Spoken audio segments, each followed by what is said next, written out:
Okay, so welcome everybody to the Kentuckiana group. We are broadcasting live from full access.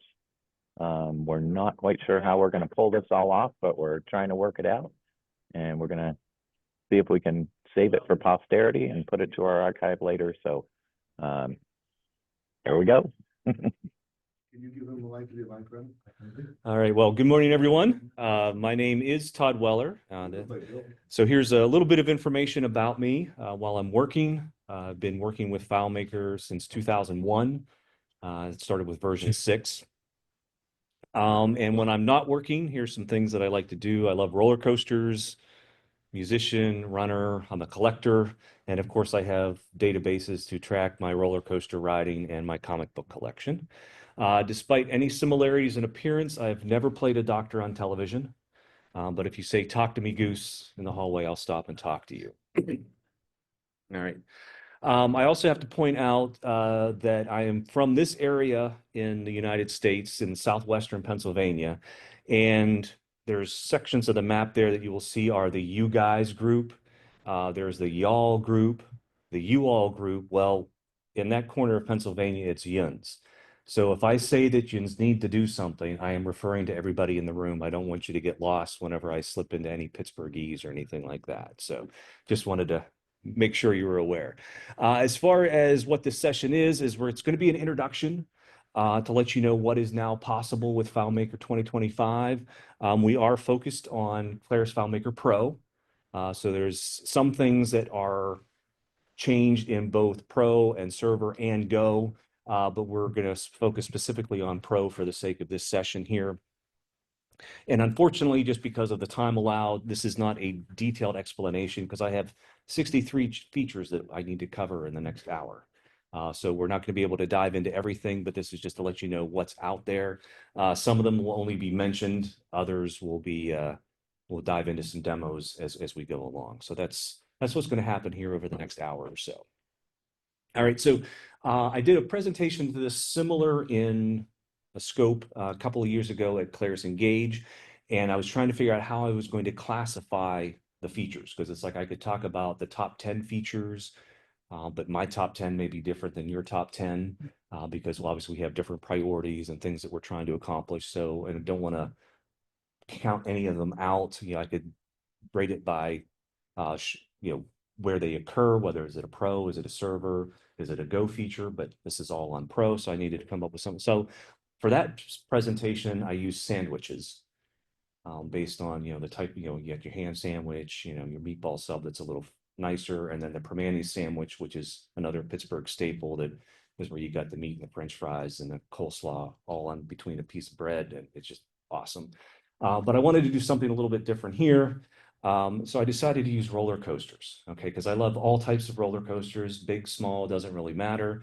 And I figured for the non-coaster enthusiasts, everybody knows the coasters at Disney World, so we'll use those as our classification method. So we got the Big Thunder Mountain Railroad features. Those are the underhood features or updates. They're solid features. They don't get a lot of excitement because there's not a lot of thrills going on. But they can be good for your health because, believe it or not, riding Big Thunder Mountain Railroad will actually break up small kidney stones and help you. So it's a medical necessity actually to ride that roller coaster. There's a picture of it just because I had to share a picture of it. All right, so then we have the Expedition Everest, Legend of the Forbidden Mountain, which I didn't even know the name was that long. I've just always called it Expedition Everest. What those features are, those are usually, their features or updates that are a little bit more user facing. There's a little bit more of excitement to implement them because obviously, with Expedition Everest, you go forward, you go backwards, you go forward again, you almost get attacked by a Yeti. So things are a little bit more exciting. And then the third ones are the Guardians of the Galaxy Cosmic Rewind features. And those are the ones that are aimed at developers that certainly get me excited when I can do something new. And these are the features that we've been waiting for. They've been hinted at a previous Engage or DevCon, and now we finally get them in our hands. We're able to play with them. Now, unfortunately, because this roller coaster is indoors, I don't have a grand picture of it, so you just get to see me and my wife and her sister riding Cosmic Rewind here. But the coaster, it has a launch, it goes backwards, it spins, There's a lot of showmanship in the building and everything. So it's very exciting, very exciting. And so originally I had stopped at the 3 classifications, and then I realized I needed to address the artificial elephant in the room. And what I mean by that is with Claris FileMaker 2025, of course, we have a number of enhancements in the world of artificial intelligence. And so we have to kind of put those in their own classification. And so I had to leave the Disney parks behind and pick my favorite roller coaster in Orlando, which is the Velocicoaster, because, all this artificial intelligence. I says, what? You mean we can do that now this easily? So unfortunately, these features, I mean, we're kind of going through, so we're going to hit those at the end. There's been a lot of things that have been shared, both, in the Claris community and through, different developer groups, sharing things through their blogs and stuff like that, that they have covered AI in depth, much better than what I could do in the few minutes that we have. So I will mention the features. If we have time, I have a couple simple demos that I'll share, but just wanted to let you know that as exciting this is to talk about and also to ride this particular roller coaster, because that you feel like you're upside down forever there, but that's another story. Okay, so moving on. All right, so in Claris FileMaker 22.02, we have 2 what I consider Expedition Everest features. The first is that FileMaker Pro 2025 and FileMaker Pro 2024 can now be installed on the same Windows operating system at the same time, as well as FileMaker Pro is going to now be saving that product information in a shared location instead of in the Windows registry. They had changed the feature actually in version 1 that came out that we worked through. And so those things they went back, they updated them a little bit. So now you can have FileMaker Pro 24 and 25 on your system at the same time. As a Mac user, I think I go all the way back to version 17 or 18 right now, because you just never know what client is going to call up and say, I need help. And so it's good to have both versions or multiple versions, depending on what you're connecting to. So, and those were the only 2 features that were addressed in 22.0.2. So on to the initial release of 22.01. So the Big Thunder Mountain Railroad features, again, they're solid features, just not a lot of excitement. And these here are all like third-party libraries and things and components that have been updated. I think the coolest one here is the Antler update, only because the acronym is another text recognition tool or something like that. I forget the full acronym, but it was like when I saw what the acronym stood for, I thought it was cool. Additional updates here. So like I said, we won't spend a lot of time on these other than just to let you know that if you've encountered a problem because of one of these older libraries or something, you will rest assured that it has been addressed with these new tools. And then last one there.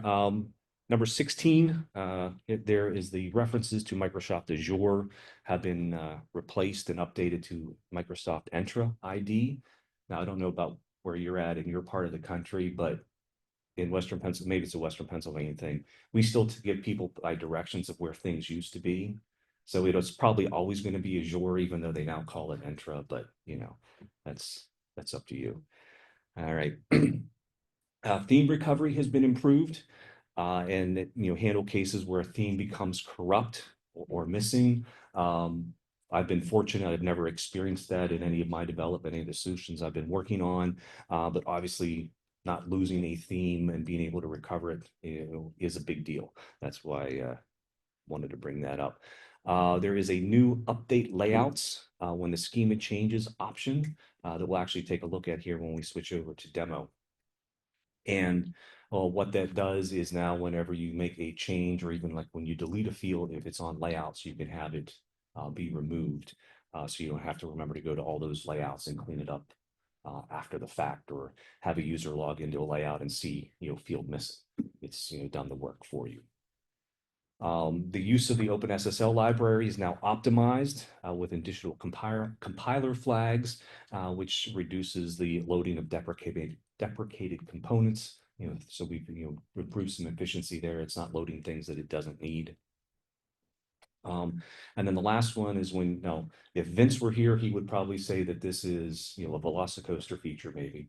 But when using the save a copy as XML There's in the root FM save as XML element, if the XML file is now has a flag and will be loaded sooner, so you don't have to read the entire XML in order to get that piece of information. So that comes into play when if you're using a third-party tool to examine what your FileMaker solution is doing. So be aware of that. Okay, so for the update layouts, when the schema changes, it's found in the layout tab in the settings. FileMaker Pro settings on Mac OS or edit settings on Windows OS. And it's, like I said, it's newly added. The add newly defined fields to the current layout setting is still available, and it's a separate checkbox, so it's not where you can have one or both turned on or off. It's not one size fits all kind of thing. And it is unselected by default. So if you want to take advantage of this, you would have to go in and turn it on. All right, so let's switch over here quickly.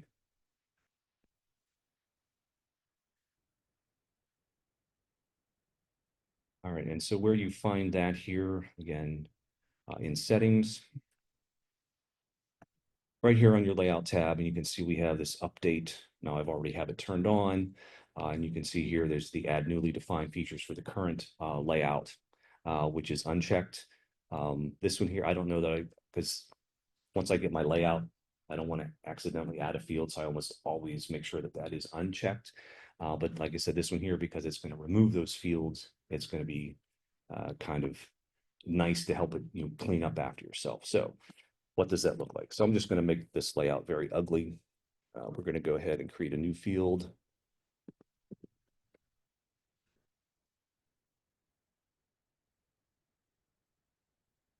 And so I now have this new field on my layout. And I realize I don't need that field here.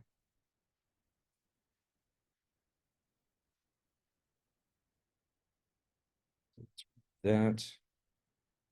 And you can see that now my layout, that field is no longer on the layout. So like I said, kind of a handy tool to help you clean up after yourself so you don't see those field missings as you go through your layouts and things. Right. So, moving on, now here's the group of what I consider the Expedition Everest features. And this is something you probably noticed almost immediately upon opening FileMaker 2025, and that is on Mac OS, the home window has undergone a redesign. So it's crisp, it's fresh. New icons have been employed. Things are a little bit rearranged as far as where they fall. If you're a FileMaker Cloud user, the My Apps window is now the FileMaker Cloud window. That's right there on the home screen, and you just switch to a different tab if you're opening up apps that are on FileMaker Cloud. The status toolbar has been refreshed with updated icons. And then similarly in layout mode, specifically, the status toolbar also has more options for customization, which we'll take a look at here in just a second. The objects pane and the inspector have also been given a fresh look, as well as the location of where the buttons are to toggle those two things on and off. On Mac OS, the system-wide light and dark appearances are now supported in table mode or table view. I don't know how many, I use table view all the time, especially if I'm doing like troubleshooting, things like that, that being able to have it match the system has been wonderful. And a few things, there's now a comfortable formatting when you're in table view. That's part of this enhanced experience. There's also additional options now in table view for properties to let you use alternating row colors and line numbers if you want, which is really made if you're trying to troubleshoot something and make sure you're on the right record when you're in table view. Like I said, we'll dig into that. The add account, delete account, and enable account script steps now support OAuth and external server types if you are using those in your deployment along with external authentication. Table comments can now be added in the managed dialog or managed database dialog, making it easier to document the table structure and provide some more information there, which becomes more important as you're feeding that information about your schema to an LLM so it can analyze or do some kind of task. Now, instead of just putting comments on the fields, you have a similar way to go ahead and put comments now in your tables themselves. I mean, typically the way we name tables, it's kind of self-documenting, or at least we try to, but now this is an opportunity to add additional information for those. You got a question now? Questions now? Sure, why not? You just took a question. Yeah. So, Thank you, John. repeat the question so the Zoom people can. Okay. Even if I've got this mic. Yeah, you're fine for in-room. Gotcha, thanks. Okay, I was just at Engage 2 years ago. They talked about harvesting schema metadata from tables and fields. And for the field comment, there was a markup that they described where you could essentially give instructions to an AI for how to interpret this field. This is the primary key, this is the foreign key for this table, this field represents data of this kind, and so forth. Do you know anything about any guidance on how to use that new table comment field similarly to guide AI I mean, interpretation of the schema? I don't know. Yeah, the question is about, the naming of the field and how that works with the AI. I don't know specifically, but my guess is that the reason why it is there is so that you can use it the same way that you could use the field comment to then pass that additional information to, the AI. As far as like what markup flags and things like that you would need to use, that I'm not familiar with. So, and was there another question before I press on? Oh, same question. Okay. All right. Any others? All right. We will press on. Replace field contents. The script step now has a perform auto enter option for fields option, which means if you don't want your replace field contents script step to trigger the auto enter options for those records that you're doing updates, you can now suppress that, which is something that I like to do, where I actually go in and I'll change, because if I have to do some record cleanup or something, I don't want to be the modifier of record if I have to, clean up some text or something for somebody. So this is a way to go ahead and suppress that so that it keeps whoever had modified the record last before you had to touch it. And also the length limitation for the insert text script step has been increased to 250 million characters. It was originally like 30,000 characters. So hopefully nobody runs into the limits now. I have to admit, this is a script step that I have not used a whole lot until recently, because what I realized, instead of just using a set variable to put like JSON or instructions to the LLM for, what I'm sending, as far as like the request and those kinds of things, is that if you use insert text, you don't have to worry about escaping everything. You can just write it as text and then it will set into the variable correctly. Where if you're trying to set a bunch of JSON or something, you got to worry about escaping all the special characters and all that kind of craziness. And so now that that limit has been removed, you have a lot more flexibility in how much text you can actually insert using this script step.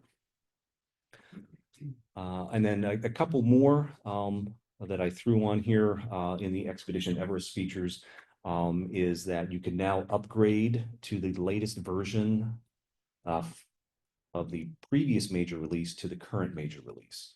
Where before the check for updates would only allow you to go from like a .1 to a .2, etc. But now you can actually use it if you're running FileMaker 2024. You can use it to update to FileMaker 2025, and then of course that feature will continue. And this one here, I left it in there because it was a feature at the time, but it's that behavior has been changed, where originally when you would do the update on Windows, if you were updating to FileMaker 2025, it would replace FileMaker 2024. But as we talked about previously, that's now behavior's been changed to where you have the option as to whether you want to keep 2024 or replace it. So just to be aware of that. All right, so let's go ahead and dive in and we'll take a look at some more demo stuff here. I had a comment real quick. One of the things I found with that, being able to choose to install and replace, that only works if you actually are updating from FileMaker and using the update button. Like if you just download 2025 and install it from the download, it will not give you the option to Okay. not replace. So you actually have to go through the update app from FileMaker to be able to get that. Okay, yeah, for those of you that were on the, that did not hear it on Zoom, if you're updating to 2025 and you want to keep 2024, but you downloaded the installer, it will not give you the option to keep 2024. So just be aware of that. So thank you, Ron. Okay, let me just go ahead and close this for now and close FileMaker so we get the.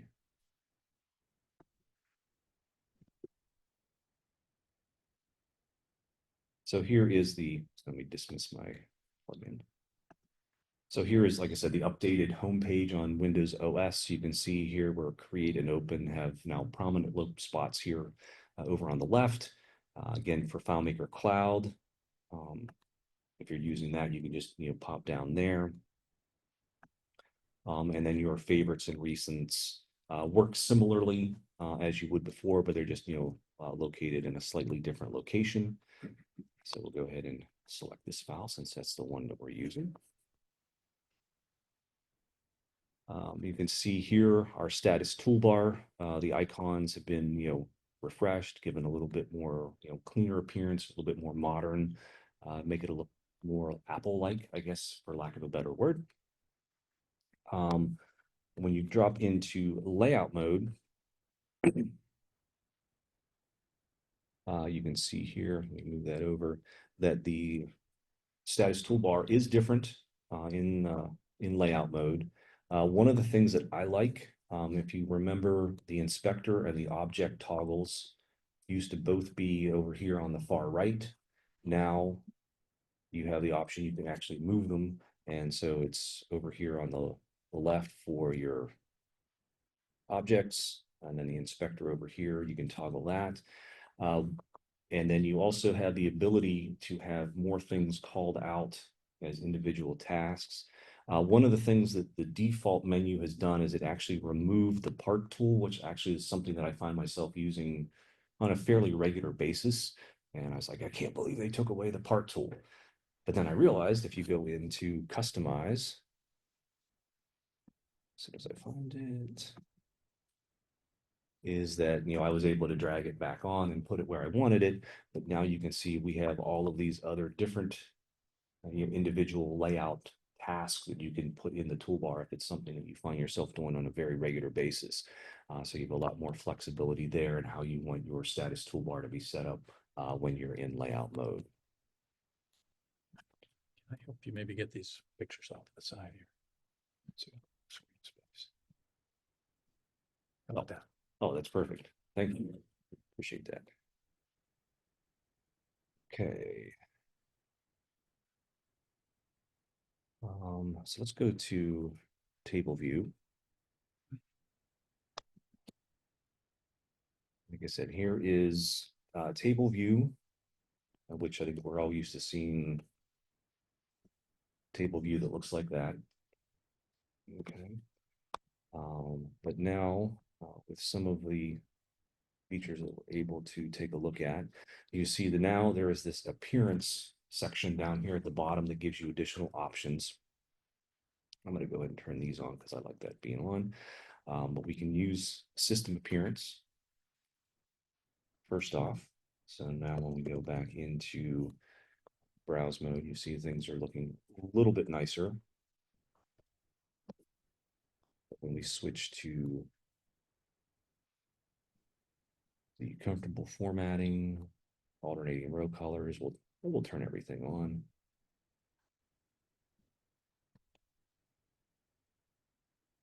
This is a little bit cut off. That's the one thing that I've noticed whenever I've been updating existing layouts to display the comfortable formatting, is that sometimes I have to actually set a specific row height, because if the layout was created in an earlier version, it makes it a little bit shorter than it should be, and it doesn't automatically adjust it.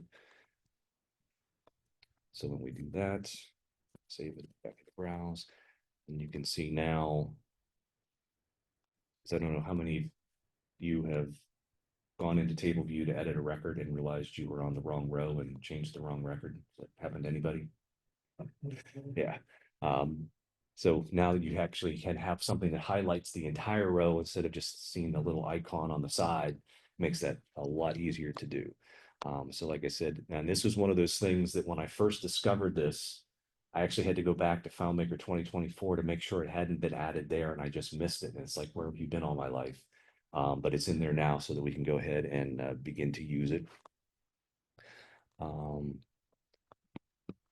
replace field contents, we'll just go ahead and create a new script here. Won't actually do anything.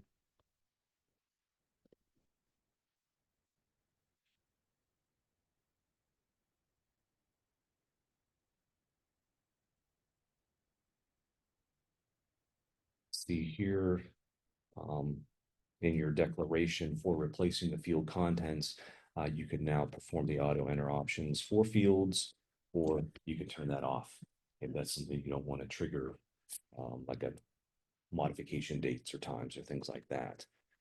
Now, the one thing that I failed to check, so we're just going to go ahead and do that now.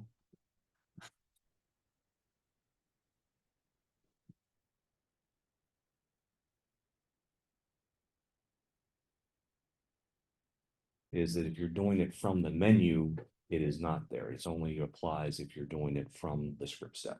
So just be aware of that, that if it's something where you want to use replace field contents, just do it from the script if you want to make sure the auto enter options don't trigger. So just be aware of that. All right. Okay, I think that covers all that we wanted to talk about in that section. All right, so now we've made it to the Guardians of the Galaxy features. You can now easily display and update FileMaker data via Claris Studio views by adding tables from hosted apps as FileMaker data sources in Claris Studio. So this is, as you remember, we have been able to display Claris Studio data in FileMaker by adding a Studio table to our FileMaker profile, essentially treating it like an ESS table. You are no longer able to do that. So it kind of works the other way, where you're using Claris Studio and adding the FileMaker files to it. Now, if you have a solution that was set up to use Studio data in FileMaker, that's going to continue to work. You just won't be able to add any new ones. So now instead you actually go to Studio, add the table there from your FileMaker source, and then be able to use the views and things like that. So just be aware of the change. In the Manage Database dialog, the field list displays the data type now. When you look at the type, instead of just seeing calculation, it'll actually say calculation and then the data type. So there's no more guessing or having to stare at that calculation to see, now, was I trying to have it calculate a number, or was that text? I'm not really sure. So now it's actually going to tell you to take out some of that guesswork. Manage custom functions dialog. You can now create, rename, and delete folders, as well as arrange custom functions in those folders to keep everything organized. For someone who has CDO, this may be very happy. And for those of you not familiar, CDO is just like OCD, except the letters are in alphabetical order like they're supposed to be. So in layout mode, you can add objects to an existing group by selecting both the group and the object that you want to add without needing to ungroup the object first. So I don't know if you've ever gone through that. I'm sure we all have, especially if you have a group that happens to have a button object on it or something like that. Now you don't have to remember, okay, now what script was it running before I can ungroup it, because that's going to break the button. Now you can just add it to the group without having to ungroup. Does that make a new, does that just add the group? It doesn't make like a nested group, right? Correct. Yeah, from what I've seen, it just adds it to the group as like you would expect. And then you have the ability to obviously reposition it within the group if you want. So script workspace now lets you collapse and expand blocks of control script steps to provide a better overview. And I want to say this is something that I feel that was we were given the preview at DevCon years ago as one of those features that may or may not be in a future version of FileMaker. Well, it's finally in a future version of FileMaker. So I can't remember which I think I remember Heather Winkle showing it way back in the day, and we're like, oh, that is so awesome. And we finally have it. So I will not do a cartwheel because that would just be embarrassing if I attempted that. But anyway, and there's also the new go to list of records script step that goes to a layout and returns the found set specified by the list of record IDs that you've provided. To go along with that, there's now a new function to get record IDs from found set, which returns the record IDs from your found set in this context, which you can then use and pass into the function if you want to switch to another layout that is based on that same table and that set of record IDs. There's a new get text from PDF function that's going to return the text found in the PDF file of the specified container. That's your parameter. There's a new JSON parse function that parses the text as JSON data and keeps that parsed JSON representation in memory. And that's so that you are able to speed up if you're referring to that same chunk of JSON throughout your script, especially in a loop, and you're using different chunks of JSON. It doesn't have to parse this chunk, do the operation, parse something different because you're working with another variable and then keep bouncing back and forth. You can keep that binary representation in memory so that's referring back to it each time until your script ends. Do you know if how that works in terms of if you parse one JSON entity and then another, does the second one displace the first? And do you know if you process in JSON while you've got some other JSON parsed, does it parse the new thing you just processed, or does it pull the other one and let you work with one more efficiently and one less efficiently back and forth? From what I have seen in my oh yeah, sure. The question is about how the JSON parse works. If you parse one thing and then does it forget and how does it go back and forth? From what I've seen is if you use this function to explicitly parse JSON, it will store that parsed representation. Even if you tell it, okay, I've got a second chunk of JSON, I want you to parse it, it will go ahead and retain because, and the reason why I know this because I was watching the data viewer, is that there is now a JSON parsed state function.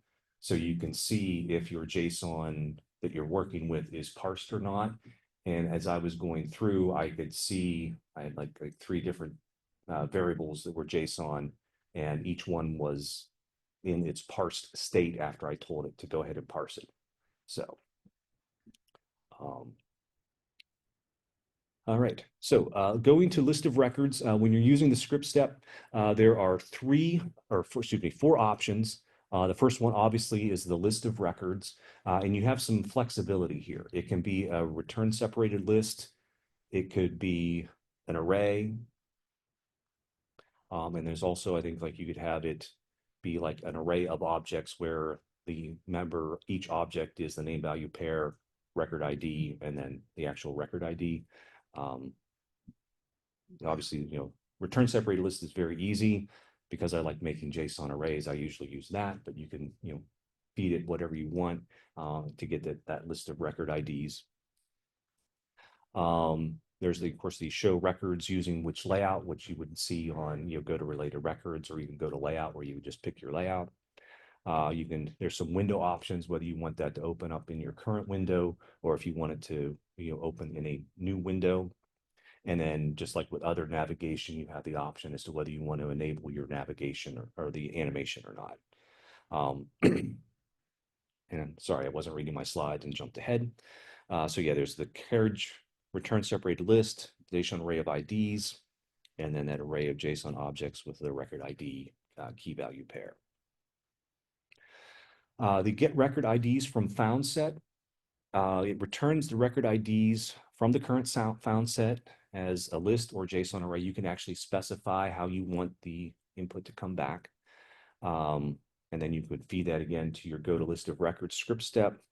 If no records are found, the function returns an empty result in the specified format. So if you want your record IDs as an array, your found set happens to be empty, you're going to get open bracket, close bracket. That will be the result. And And then for the type parameter that you would feed this particular function, you can use the string representation that I have listed there, or you can use the number. So if you want a value, value number or 0 is when you get the return separated list. If you want a string, or use JSON string or 1 if you want to see the JSON array of values as a string, so you have the array of strings. JSON number or the number 2 will give you that same list of numbers, except they will now be represented as numbers, instead of strings without the quotes. Now, what's really cool is that you can also use value number ranges or string number ranges. And what that does is in your list, if you have 2 or 3 records that have consecutive IDs, instead of seeing 1, 2, 3, 4, you'll see 1-4 in the representation. And that just makes a way for keeping your list shorter and saving space and those kinds of things. So you would either use value number ranges, JSON string ranges, or the numbers 3 or 4 if you wanted to see them in that format. JSON parse, again, parses the text JSON representation into memory for reuse in other JSON functions throughout the rest of your script. There's a single parameter that you give it, which is that either variable or field that contains a JSON object. And then the result, it returns the original text unchanged if the JSON is valid, but it returns an error message if it is invalid. So this is one way you could even, kind of a side use of this is if you just wanted to make sure your JSON was formatted correctly, you could try parsing it, and then it's going to tell you whether it's correctly formed JSON or not. And then here's that JSON parsed state, which returns the parsed state of the JSON. Again, a single parameter, which would be that text expression or the field that contains the JSON object or array. The result, if this JSON is not parsed, the value will be 0. It will be -1 if it parsed the JSON, but it shows up as being invalid. So this is another way to check for your JSON to be valid or not. And then it will be a positive number in the range of 1 to 6, representing the JSON type if it's parsed and is valid. And those numbers correspond with, 1 being JSON string, 2 being JSON number, and then if it's a JSON object or JSON array or JSON Boolean, it will be another number in that range of 1 to 6. So you just need to be aware of that. All right. So let's see how we're doing on time. Okay.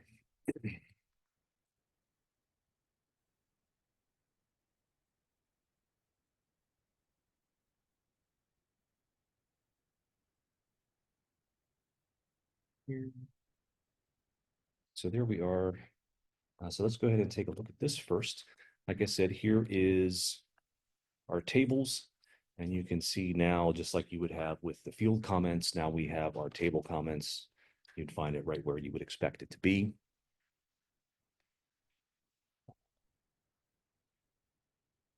In the fields table, let me expand this here just a little bit so you can see it better. But now instead of just saying calculation, you can see, okay, this is calculation, and it's so that is a text type. So again, we don't have to guess as to whether what our calculation is doing, if it's an order calculation and we're trying to figure out what's going on. Custom functions.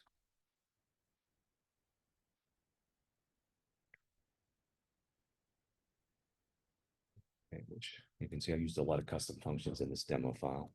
But now when you click new or the down arrow, you now have the ability to create a folder so you can organize your custom functions in those folders and things.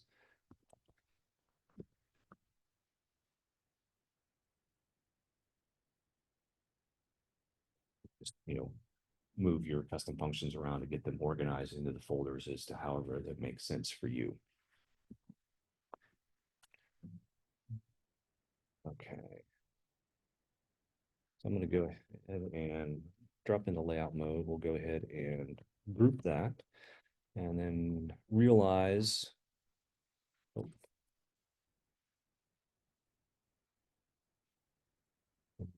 So this is going to be kind of ugly. But we'll get the idea. So here's our two groups. Go over here to the objects. And so again, you select your group, you select the object that you want to add to the group. And then when you do the right click, go down to arrange. And you have the ability to add to group. You can see it reorganized over here in my objects pane. And if I drill into the group, there is the country that has been added.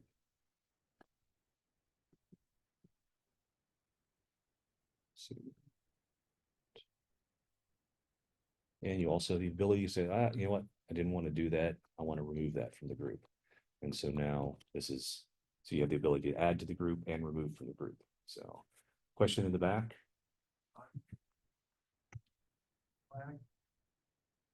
Yeah. Using the objects pane on the left, you just drag a group into another group.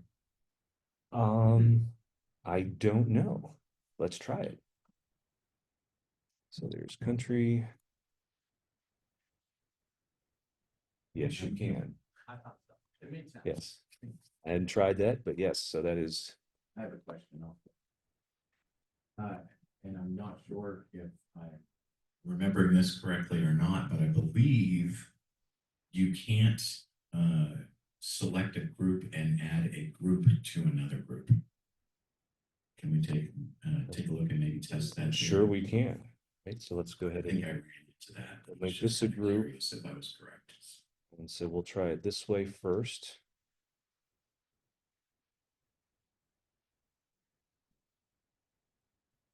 Groups can't be added to another group. So it'll let you try it, but it'll stop you before it does that. Thanks. Yep, not a problem. Okay. So like I said, very handy, especially if you've got a group that has some kind of button or auto enter or script trigger kind of thing on it. Now you're able to modify the group without having to ungroup everything. So, all right. Okay, going to list of records. And so again, the CDO is kicking in. I can't leave this layout like that and continue to use it for the rest of the demo. So just get rid of that. Okay. Okay, so here is, my amusement park or the list of the different roller coasters. So what I've done is I've just created a script. I've added a field to my coaster table to just return the record ID of that particular record. And then I'm just using a list of the related records in my portal to get my view. And when I click that button, I've switched over to the coaster table now, and I'm looking at the 9 roller coasters that you would find at Dollywood. Okay. Now I'm going to make a change to my relationship. I'm going to go ahead and sort that by speed, because when it comes to roller coasters, the faster the better, in my opinion. All right, so you can see here the portal sort has changed. And so now when I go ahead and do that, you'll notice that the sort order is different. If I go to the first record, it is the fastest roller coaster there. Now, what was interesting is that when I first tried this, I expected, because like when you go into sort after having done a sort, it defaults to show you what the sort order is, because you can see up here that the found set is sorted. So I thought, okay, I'll be able to see that it was sorted by speed. But when I do that, it shows that predefined order. So it remembers whatever the sort order was of your list of records. So if you're concerned about preserving a found set in a particular order because you're sharing it with somebody or putting it on a report, it's going to remember that. But it's actually a predefined order. It's not actually remembering the sort and redoing the sort. It's just making sure that it gives you the records in the order that you fed it the IDs, which I thought was just kind of interesting and just wanted to share that with the rest of you. Okay. I'll go ahead and show you the script here real quick as well. Like I said, the script step itself is pretty straightforward, where you can see list of record IDs. I'm using a variable. As you can see here, you can specify and create your calculation right there. Just because of my process and the way I like to debug things, I like to work in variables and then just use the variables in the script step. I feel like it's fewer clicks if I got to go change something. But you have that. You show the records using your table, which again, you can calculate the layout name or number. So you have the full range of options there, as well as the result. You can show it in a new window. And then you can also select your animation if that's something that you wanted to do. Now this one here, like I said, this is how I'm assembling that list of IDs. Is I'm using the list function for my related table because I'm looking at a portal. And I'm just using the JSON make array function where I've got my return separated list. I want to set it up as a JSON string. And this is the separator type, and leaving it just the double quotes empty. It means any separator it will interpret, and then that's how it'll break it up for you. And the reason why I did this, because I thought, oh, this will be perfect. I can use the get list of record IDs function and show you how that works. And then I realized that I was only looking at one record because I wanted the coasters, not the parks where they were. So I was in the wrong context to be able to use it. So depending on what your context is and what you want to share, that's how you need to get your IDs. So just wanted to point that out. Okay. For JSON parse, I have a function here, and all I did is I had not a huge chunk of JSON, but I just sent with a bunch of coaster information in a JSON object. And then I was updating that original JSON and creating two other smaller JSON objects of arrays of the name as well as the record ID. And so when I run that, let's save all. And it shows that it took 487 milliseconds for it to execute. Now this version here is doing all the exact same work, except here I am using the JSON parse function after each array, or each array that I've created, both the original one as well as the two that I'm adding those values to. And when I run that, it took 76 milliseconds. So I went from 400 and some down to 76. So there's definitely some benefits to using JSON parse. And the reason why that comes into play is, if you'll notice here in the function or in the script itself, it was in a loop, and I was setting one JSON object, then I was updating another JSON object, and then I was setting another JSON object. So it was constantly having to switch back and forth. But because I used the parse function, it put all of those into memory. And then, in fact, let's go ahead and run that one again. This time with the script or data viewer on.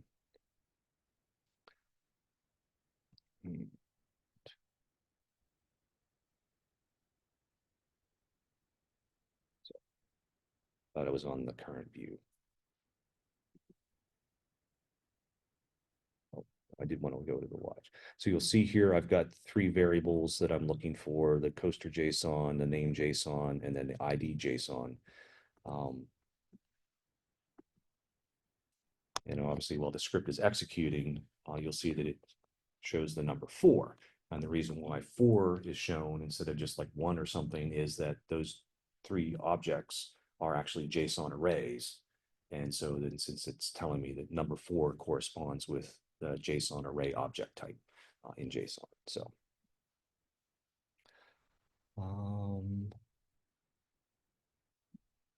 that is JSON parse.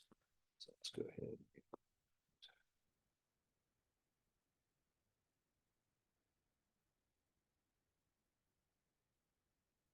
So here's are the Velocicoaster features. And unfortunately, looking at the clock, I have to speed through them about as fast as the roller coaster goes. So one of the ones here that's just kind of a general AI related update is Anthropic is now supported as a model provider for the configure AI account script step. The insert embedding in found set script step now includes the continue on error option. So it will, instead of just kicking out the first time it encounters an error, it will actually try to go through and finish all of the other embeddings. And then the insert embedding in found set script step now includes the show summary option. So you can look back and see if there was an error, what error did it skip and continue. As far as script steps themselves, there's perform semantic find script step offers improved performance and the ability to specify an image to query by. The new perform SQL query by natural language script step sends a prompt and schema to a model, which sends back an SQL query. The new perform find by natural language sends a prompt and a list of fields to a model, which returns a find request and then performs the find. The new generate response from model script step sets a text response from an AI model given a user prompt in natural language. There's a new configure prompt template step that sets up a prompt template to use by name in other AI script steps given the provider and predefined prompts. There's a new configure RAG account script step that sets up the retrieval augmented generation accounts to use by name. The new perform RAG action script step sends a prompt to and adds and removes data from the RAG space of the AI model server. There's a script step for fine tuning models on your AI model server that you're training with your own data set. You can save records as JSON-L, which saves records to a specified JSON-L file. And then the configure regression model script step trains, saves, loads, and unloads a regression model.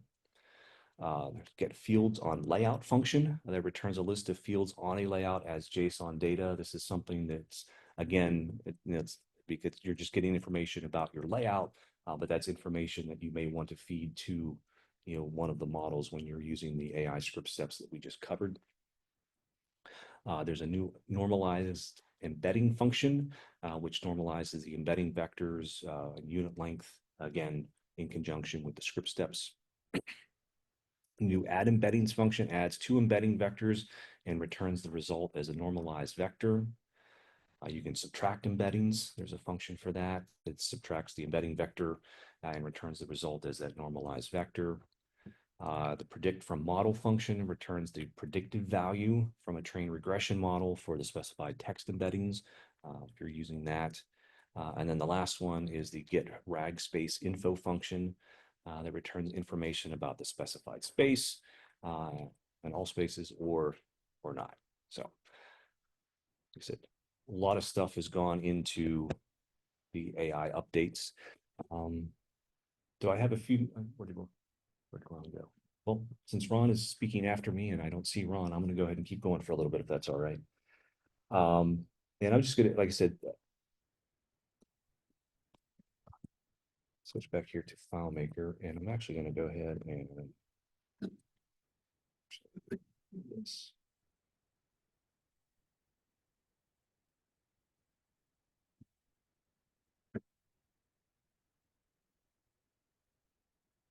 So this is something that I actually use the AI in my FileMaker database that I use to track my roller coaster riding. Because of course I want to know all the specs about the roller coaster. So I would actually go out to a website. There was no API or anything that I could use insert from URL, do a data scrape, and bring all of that HTML back. And then I would have to look through each of the characters for specific tags in order to get the height, the length, the speed, some information. And sometimes it worked really well, sometimes not so much. And whenever we had the ability to use all of these new AI script steps, I thought, I wonder what AI could do and help me out. And so that's what I tackled here. And it didn't take me too long to set up. Excuse me, I got to look at tiny words now.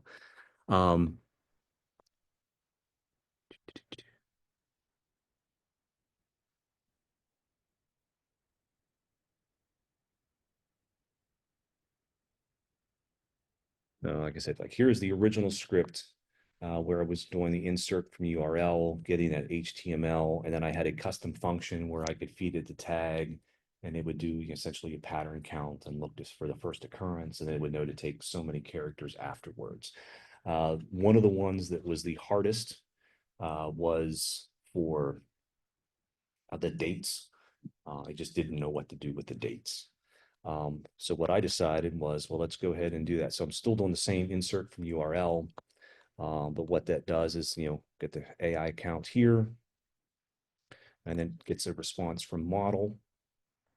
And the way I set that up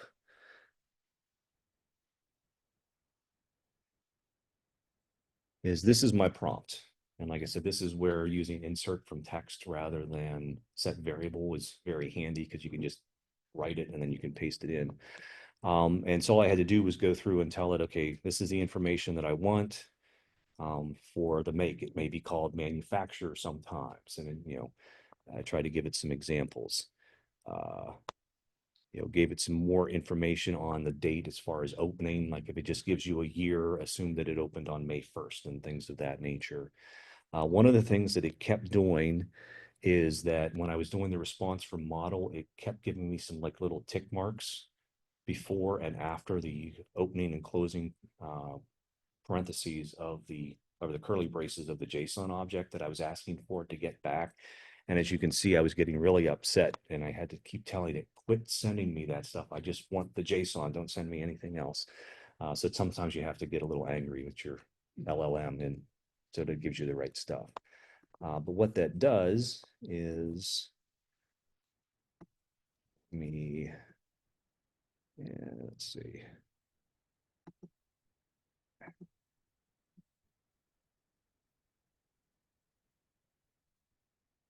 That's not what I wanted.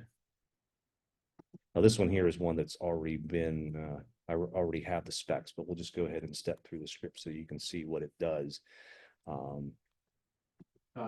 Real quick, I just wanted to let you know, I didn't know if you were aware, you are scheduled till 10:30, so you do still have some time. Oh, okay. I'm sorry. I thought I had to be done by 10:15. So 10:30, so you've got time to show some more stuff. Okay. Well, actually, I'm running out of stuff, so I might talk really slow. Okay. Anyway.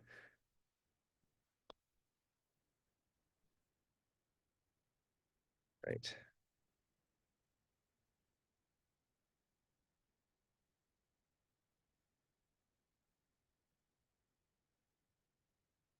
And so I guess I have this little wizard where I can go get the URL link from the website, paste it in there. And then when I do the lookup,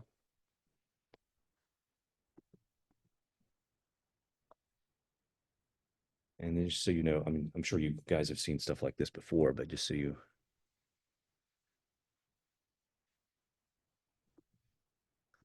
This is what I was trying to read and figure out, okay, what value is the height and the speed of this roller coaster? And so I had to sort through all of this stuff. It was a labor of love, let me tell you. Okay. So now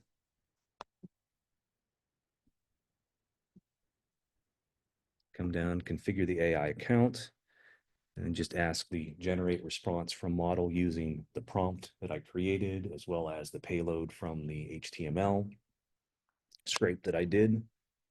And hopefully this works because I didn't test it.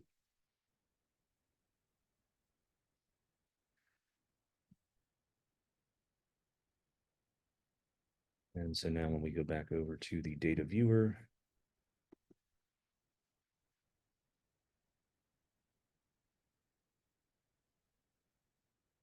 now I get this nice little JSON object that has all of the parameters specified, plus a few others that I wasn't able to get using my old method.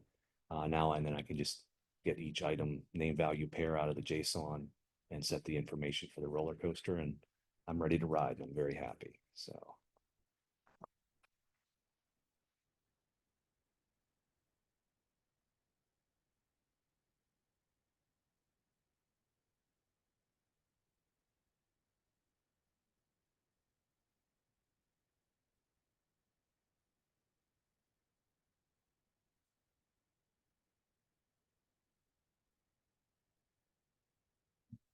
That's all that I have prepared. Any questions?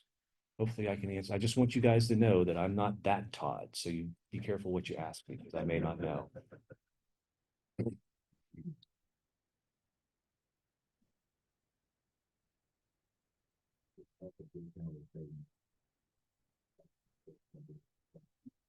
Yes, if you're joining us via Zoom and you have a question, you can just throw it in the chat and Ron will shout it out here. You had a question? I was thinking about the old. If we could use the mic, that would Oh. be great. Yeah, the two functions to get record IDs from lists, and go to records by ID. And you use those in conjunction with each other if you're using there's the abbreviated formats where it shows range. That will work. I believe that it does. In fact, we have the time, we can dive in and we can actually test that. So, because that's one of the things I actually forgot to. I can't see your mouse. There we go. Anyway, it comes in. Yeah, so there was a question about the JSON or the list IDs function and script step. Nope, do not want to end the Zoom. Sorry, folks. So we'll get back over to the demo file. And so we'll do this. We'll go back here to the parks.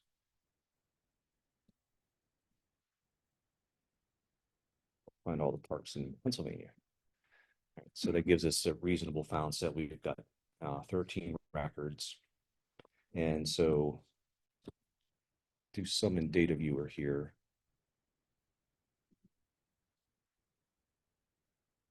So like I said, this is what apparently I had this set up. I just forgot to show it. Here's the get record IDs from found set. And you can see I told it to use the list. So I think if I change it to 2, that is, the number array in JSON. Those the internal record numbers? Yes, those are the internal record numbers. Like thank you for bringing that up. I forgot to point that out. Yeah, the go to list of records by ID script step and this function here use the internal IDs. They don't use like your primary key that you've assigned it. That's why I had to create a calculation in my one table to expose that, because there is a get record ID function, but since I wasn't on, the context was wrong for me to be able to use that through the portal. So, so like I said, so there's the, and then 1, it's the same array, except it just represents it as a string. And then the 0 option is just the return separated list. So you have, however you want to work with the record IDs, you're able to get them in whichever format. So I'm going to go ahead and go back to this. Like I said, that's where it shows where it compresses some of the space because it's able to use like the range. So I'm going to copy that, jump to script workspace. That. Oops.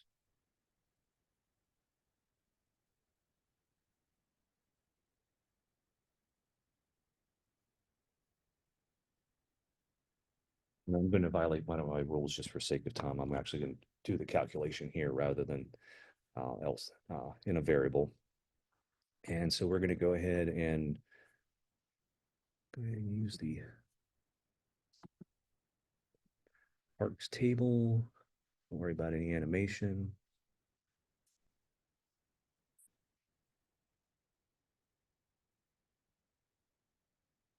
Good. And so now when I execute that script step, it's switched me over to the other layout, but I'm looking at the same set of records. And you can see here it's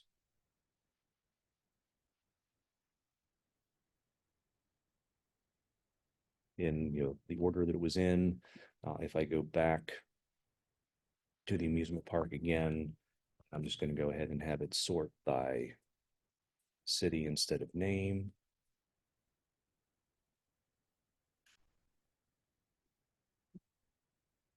Allentown is the first one.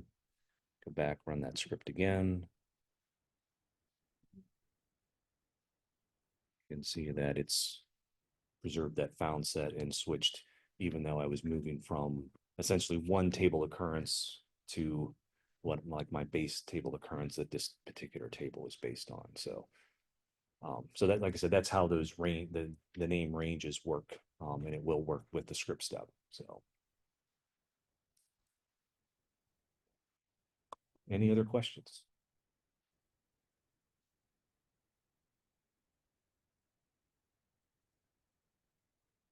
Okay, well, I thank you all for your time, and